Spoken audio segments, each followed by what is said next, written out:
If you find yourself somewhere where you're just in constant awe every time you step outside, that's probably a pretty good place to live. So my name's Adam Campbell. I'm a Canadian mountain runner and ultra runner living in Canmore, Alberta.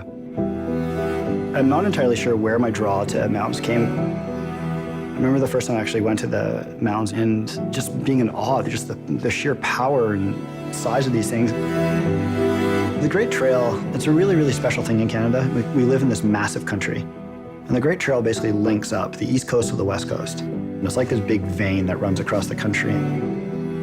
My favorite part of a trail right here is the stretch between Canmore and Banff. You get to go through the spectacular valley surrounded by beautiful peaks on either side. It's a really, really special part of it.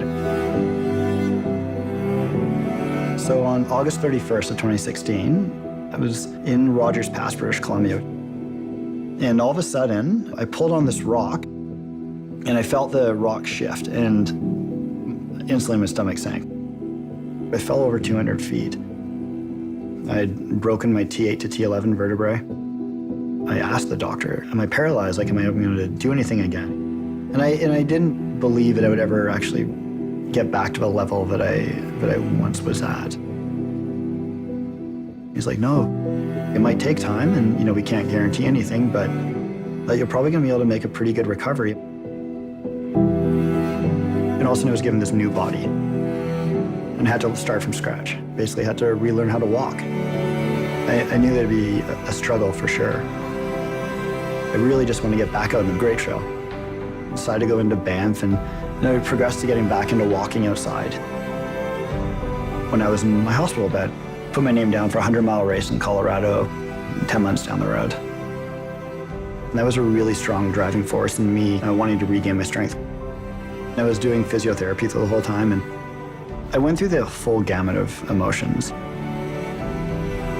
And the walk slowly got longer and longer, and so finally, July 14th came, and I actually believe I can do this. It ended up taking me 33 hours. When I crossed the finish line, I felt joy. It was like I cried. I was back in the mountains. That felt really profound. I felt almost whole again.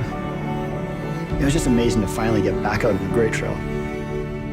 No, I love the trail. It's absolutely stunning. But it's also really spectacular in its own special way.